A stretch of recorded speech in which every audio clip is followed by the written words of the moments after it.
The 11th of July 2006 Mumbai train bombings were a series of 7 bomb blasts that took place over a period of 11 minutes on the suburban railway in Mumbai, the capital of the Indian state of Maharashtra and the nation's financial capital. The bombs were set off in pressure cookers on trains plying the western line of the suburban railway network. 209 people were killed and over 700 were injured. Blasts. Pressure cooker bombs were placed on trains on the western line of the suburban train network, which forms the backbone of the city's transport network. Pressure cookers were used in this bombing and other recent explosions to increase the afterburn in a thermobaric reaction, more powerful than conventional high explosives. The first blast reportedly took place at 1824 IST, and the explosions continued for approximately 11 minutes, until 1835, during the after-work rush hour. All the bombs had been placed in the first-class, general, compartments of several trains running from Churchgate,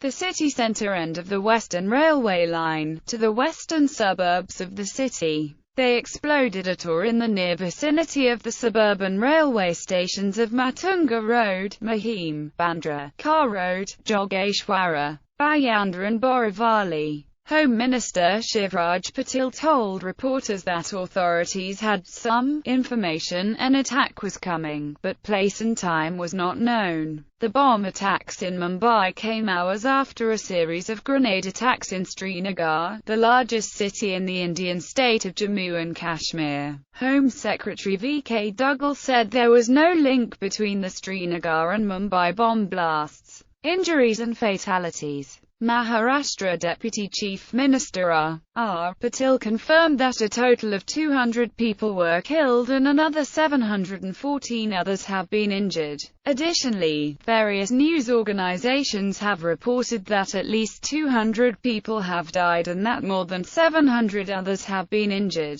A week after the blasts in Mumbai, the confirmed death toll rose to 207. In September 2006, it was confirmed that the death toll had risen to 209. Response. A state of high alert was declared in India's major cities. Both the airports in Mumbai were placed on high alert. The western line of the Mumbai suburban railway network was at first shut down, although some trains resumed service later, and stringent security arrangements, including frisking and searching of commuters, were instituted on the other lines of the network. The city's bus service, the best pressed extra buses into service to transport stranded commuters home. The Prime Minister also held a security meeting at his residence attended by Home Minister Shivraj Patil, National Security Advisor M.K. Narayanan, and Home Secretary V.K. Duggal. Resumption of services and return to normality. Western Railway services were restored on the 11th of July by 10:45 p.m. As a show of investor confidence, the Mumbai Stock Exchange rebounded, starting the day with the BSE Sensex index up by nearly 1% in morning trade.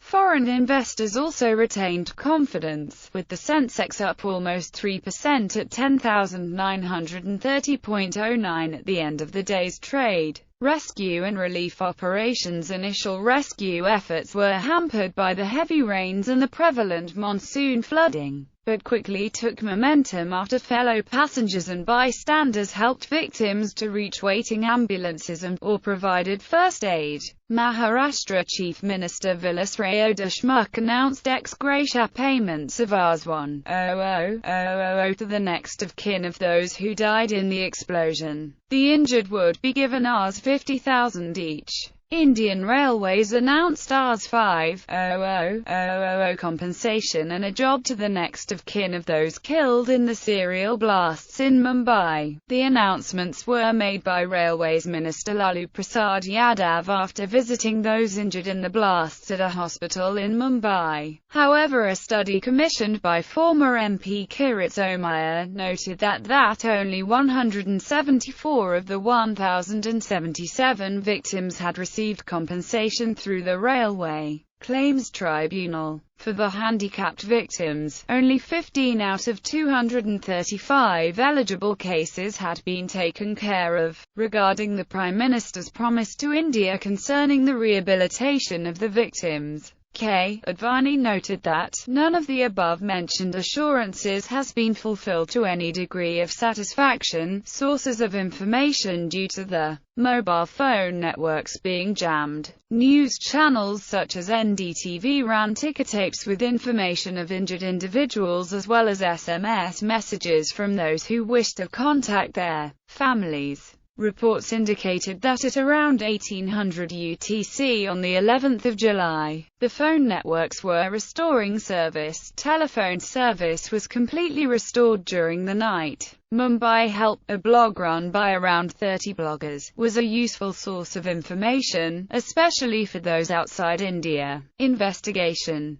Some 350 people were detained 36 hours after the incident in Maharashtra. Police claim that these are people rounded up for investigations. On the 14th of July, Lashkar-e-Taiba, a terrorist organization possibly linked to Lashkar-e-Taiba, claimed responsibility for the bombings. In an email to an Indian TV channel, the outfit says it organized the bombings using 16 people who are all safe. According to the email, the main motive seems to have been a retaliation to the situation in the Gujarat and Kashmir regions, possibly referring to the alleged oppression of Muslim minorities in certain parts of the region. It also says that the blasts were part of a series of attacks aimed at other sites such as the Mumbai International Airport, Gateway of India, the Taj Mahal in Agra and the Red Fort in New Delhi. The authorities are investigating this claim and are trying to track the location of the email sender. However, on the 17th of July, the Forensic Science Laboratory Mumbai has confirmed the use of a mixture of the highly explosive RDX and ammonium nitrate for the bombings.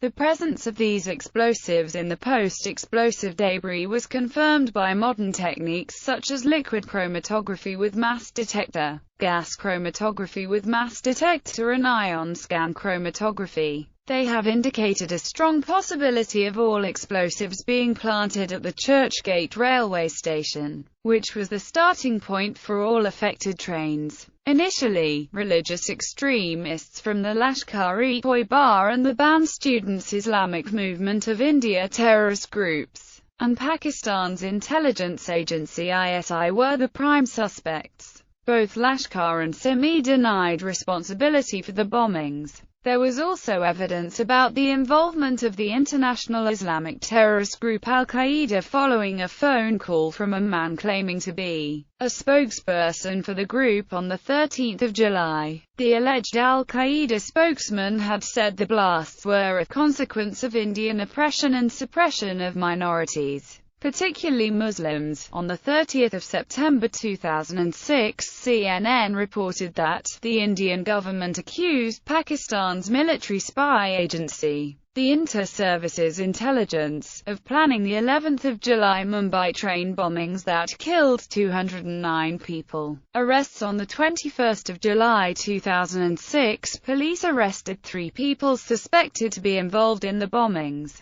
Police have detained more than 300 suspects since the 18th of July, but these are the first arrests in the case. 2 of the men were detained on Thursday in the northern state of Bihar and the third later in Mumbai. All 3 are said to belong to the banned Simi organization. On the same day, Abdul Karim Tunda was thought to be arrested in Mombasa, Kenya on suspicions of involvement in the train bombings. But it was the wrong person. He was one of India's most wanted men and also a suspected organizer for the banned Islamic terrorist group Lashkar-e-Taiba. He was arrested in 2013 near the Nepal border. In late 2006, all the 7 key accused in the Mumbai train blasts in July retracted their alleged confession to the police, saying they were illegally forced to sign blank papers, an Indian TV channel reported. Muslim reaction to the arrests following the blasts. Almost immediately, police arrested hundreds of Muslims for the investigation purposes.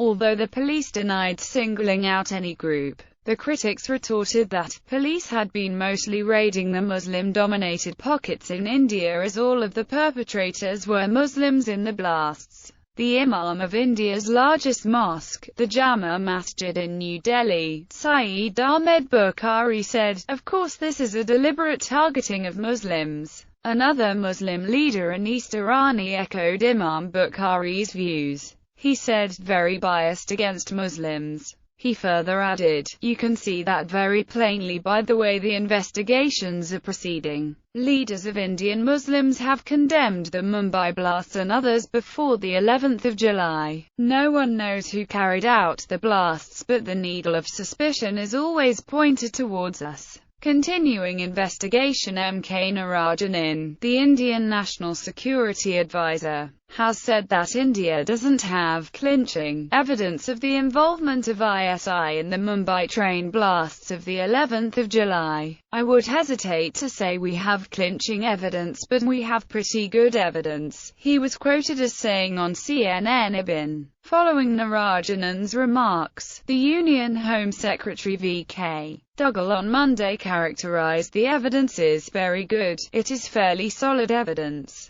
5 On the 25th of September 2008, Hindustan Times reported that the crime branch also learned that the men behind 2008 Delhi bombings are those very operatives who had introduced themselves as Pakistanis to perpetrators of the 11th of July 2006 Mumbai train bombings. Jamaat-e-Islamiyah is known to use pressure cooker bombs with RDX and like explosives with tagans. Note that Jamaat-e-Islamiyah had operatives in the Pakistan areas active in religious indoctrination and that were working with Egyptian Islamic Jihad through al-Zawahiri, who taught on the use of pressure cooker bombs. As such, it is quite possible that Jamaat-e-Islamiyah was involved in the attack, possibly through Indian Mujahideen, which it also forms part of. Note that Jamaat-e-Islamiyah was behind the 9/11 anthrax attacks as well. Involvement of Indian Mujahideen. On the 27th of February 2009, Sadiq Sheikh, an arrested leader of the Indian Mujahideen, confessed to his alleged role in the bombings in a news channel broadcast.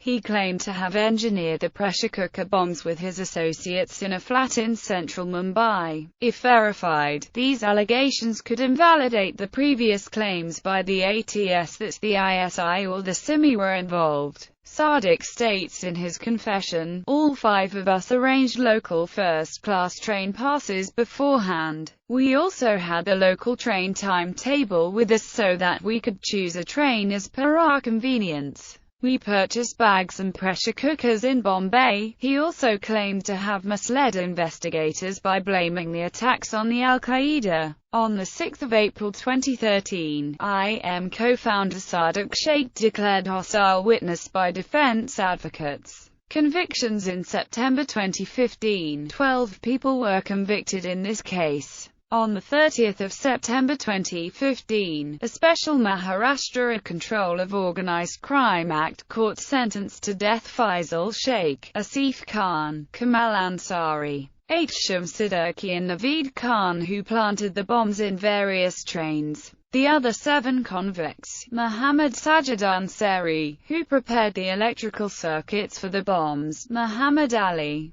who provided his Govindi residence to make the bombs, Dr. Tanveer Ansari, one of the conspirators, and Majid Shafi, Muzammil Sheikh, Suhail Sheikh and Zamir Sheikh, who provided logistical support, were sentenced to life. Impact. Heightened security measures. In wake of the blasts, the Indian government tightened security in railway stations. Under new restrictions passed by the Ministry of Railways, non-passengers would no longer be allowed on the railway platforms after July 2006. Other major security steps include the installation of closed-circuit televisions inside the stations for round-the-clock vigil and installation of metal detectors. Statements in response. Various senior political figures from India and around the world condemned the attacks. In India, Prime Minister Dr. Manmohan Singh was quick to call for calm in Mumbai, while President Dr. A.P.J. Abdul Kalam, Railways Minister Lalu Prasad Yadav,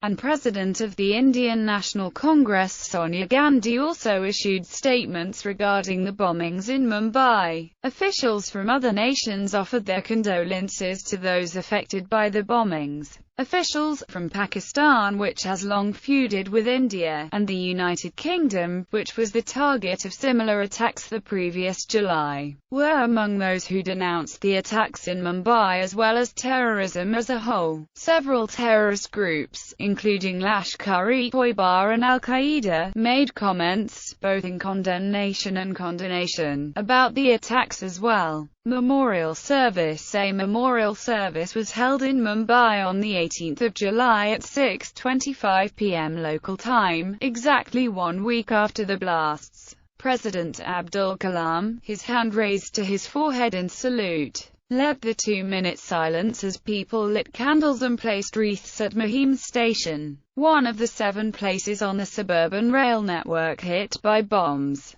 Sirens sounded across Mumbai marking the memorial service. People gathered at the site of the blasts. In railway stations on the city's Western Line, traffic came to a halt. It interrupted films and observed a moment of silence to pay homage to the victims. In popular culture, the incidents that followed the bombings were used as details in the plot of the film, A Wednesday, starring Nasiruddin Shah, which was inspired by the train bombings. The Hindi film Mumbai Meri Jaan, which won multiple Filmfare Awards, deals with the aftermath of the Mumbai train bombings. The movie The Train is a 2011 Malayalam thriller based on the bombings.